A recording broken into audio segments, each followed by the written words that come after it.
শিক্ষার্থী রয়েছে তা কিন্তু ইতিমধ্যে শুরু হয়ে গেছে এবং শিক্ষার্থীরা কিন্তু ভিতরে পরীক্ষা দিচ্ছেন এবং তাদের যে গার্জিয়ানরা রয়েছে অভিভাবকরা এই ইতিমধ্যে কিন্তু এখানে ভিড় জমাচ্ছেন। তারা কিন্তু তাদের বাচ্চাদেরকে নিয়ে এখানে আছেন। এছাড়াও যদি বলি যে আজকে এই 10 এপ্রিল থেকে কিন্তু এসএসসি সমমানব পরীক্ষাতে শুরু হয়েছে এবং মাধ্যমিক উচ্চ মাধ্যমিক শিক্ষা বোর্ডের যে নতুন সংশোধিত রুটিন রয়েছে সেই অনুযায়ী কিন্তু আজ থেকে প্রায় 13 মে পর্যন্ত কিন্তু এই পরীক্ষাটি চলবে এবং আজকের যে প্রথম পরীক্ষা সেই পরীক্ষাটি কিন্তু বাংলা প্রথম পত্র দিয়েই শুরু হয়েছে। এছাড়াও শেষ হবে যতটুকু জানা গিয়েছে যে দ্বিতীয় পত্র দিয়ে কিন্তু মূলত পরীক্ষাটি শেষ হবে এবং পরীক্ষার্থীরা যারা রয়েছেন সকাল থেকে কিন্তু তারা এই হলে অবস্থান করছেন এবং তাছাড়াও কিন্তু পরীক্ষার্থীদের যে পরীক্ষা চলমান রয়েছে এবং তাদের অভিভাবক যারা রয়েছেন তারা কিন্তু ইতিমধ্যে এখানে বসে রয়েছেন। আর যতটুকু জানা গেছে সকাল 10টা থেকে কিন্তু 1টা পর্যন্ত তাদের পরীক্ষা চলবে। এছাড়াও শিক্ষা উপদেষ্টা যিনি ছিলেন তিনি কিন্তু কিছুক্ষণ আগে গণমাধ্যম এবং সাংবাদিকদের ব্রিফ করেছেন। এছাড়াও দেখানোর চেষ্টা করছি যে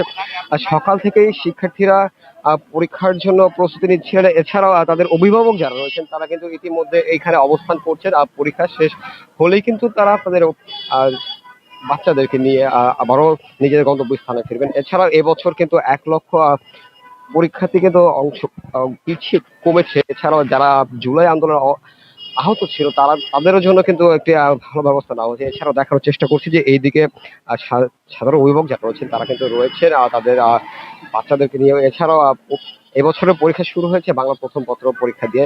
যতটুকু জানা গেছে যে সকাল 10টা থেকে পরীক্ষা শুরু কিন্তু 1টা অবধি চলমান থাকবে। তুলে ধরার চেষ্টা করছিলাম সর্বশেষ তথ্য।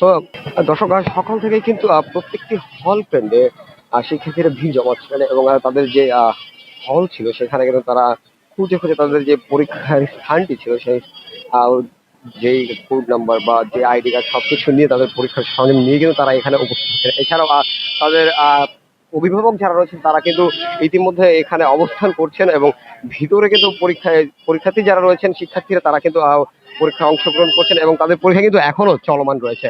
তুলে ধরার চেষ্টা করছিলাম মতিঝিল সরকারি বালিকা উচ্চ বিদ্যালয়ের সামনে থেকে।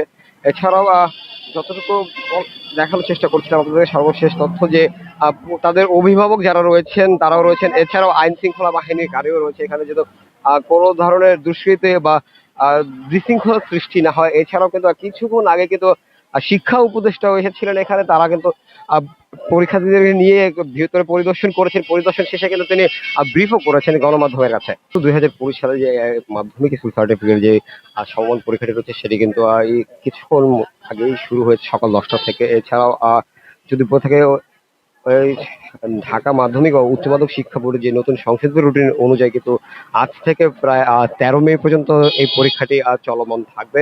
এছাড়া সকাল 10টা থেকে কিন্তু দুপুর 1টা পর্যন্ত সেই পরীক্ষাটি চলমান থাকবে। যদিও আজকে এই পরীক্ষার শুরুটি হয়েছে বাংলা প্রথম পত্র দিয়ে এবং শেষটিও নাকি হবে দ্বিতীয় পত্র অনুযায়ী। এছাড়া 10টা থেকে বেলা 1টা পর্যন্ত তৃতীয় পরীক্ষা অনুষ্ঠিত ধারাবাহিকভাবে চলতে থাকবে। ব্যবহারিক পরীক্ষার অনুষ্ঠিত হবে 15 থেকে 22 মে পর্যন্ত সকাল 10টায় এই পরীক্ষা শুরু হবে। আজ রাজধানীর মতিঝিল বালিকা উচ্চ বিদ্যালয় থেকে তুলে ধরার চেষ্টা করছেন সর্বশেষ তথ্য এবং প্রতিটি কলেজের কেন্দ্রের সামনে দেখা যাচ্ছে অভিভাবক যারা রয়েছেন তারা কিন্তু ইতিমধ্যে তাদের সন্তানদেরকে নিয়ে এসেছেন পরীক্ষা কেন্দ্রে। এছাড়াও তারা কিন্তু অপেক্ষামানরত অবস্থায় রয়েছেন কখন পরীক্ষাটি শেষ হবে।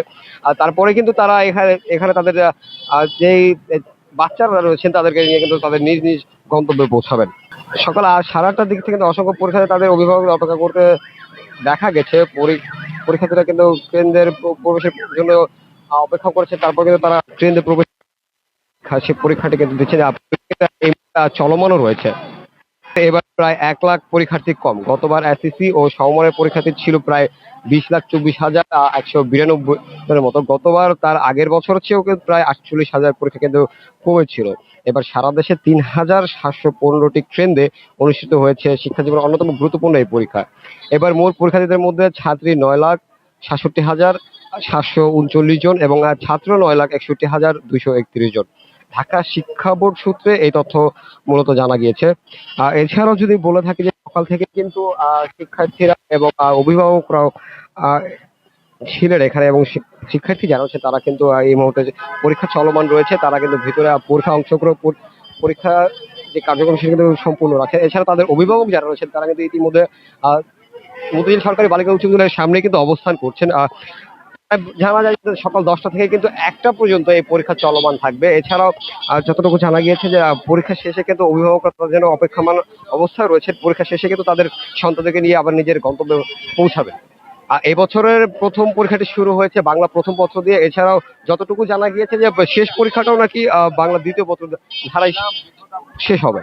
দর্শক, যেমনটা দেখানোর চেষ্টা করছিলাম, সন্তানের ভবিষ্যৎ উজ্জ্বল হবে সেই দৃশ্যটাকে লক্ষ্য করে কিন্তু তাদের অভিভাবকরা এই মুহূর্তে কিন্তু বালিকা বিদ্যালয়ের সামনে অবস্থান করছেন এবং প্রচন্ড রোদেও কিন্তু তারা অবস্থান করছেন এদিকে। এছাড়াও দেখা যাচ্ছে যে বেশ কিছু জনকে হাত পাখা দেওয়া এই প্রচন্ড গরমে বসে তারা নিজেকে শান্ত করার জন্য বাতাস বাতাস করছেন। এছাড়াও সন্তানের ভবিষ্যৎ উজ্জ্বলের লক্ষ্যে কিন্তু তারা তাদের সন্তানদেরকে নিয়ে মূলত এখানে আসছেন এবং সন্তানের সেফটি নিরাপত্তার জন্য কিন্তু তারা অবস্থান রয়েছেন এখানে। এছাড়াও শিক্ষার্থী যারা রয়েছে সকাল 10টা থেকে কিন্তু তারা পরীক্ষায় অংশগ্রহণ করেছেন। এছাড়াও পরীক্ষা কিন্তু এখনো চলমান রয়েছে। কিছুক্ষণ আগে কিন্তু শিক্ষা উপদেষ্টা এসেছিলেন এখানে এবং পরীক্ষার হলগুলো পরিদর্শন শেষে কিন্তু তিনি গণমাধ্যমকে আহ গণমাধ্যমের সাথে কথাও বলেছেন। এছাড়াও দেখা যাচ্ছে যে মা বাবা ভাই বোন প্রত্যেকেরই সবাই কিন্তু এখানে রয়েছেন। দর্শক, তুলে ধরার চেষ্টা করছিলাম সর্বশেষ তথ্য মতিঝিল সরকারি বালিকা বিদ্যালয়ে এই ছিল এই বছর এসএসসি পরীক্ষার আপডেট জানানোর চেষ্টা করছি আপনাদেরকে। সর্বশেষ তথ্য পাওয়ার জন্য ভিওডি বাংলার সাথে থাকুন। জামিল হোসেন জিতু, ভিওডি বাংলা, ঢাকা।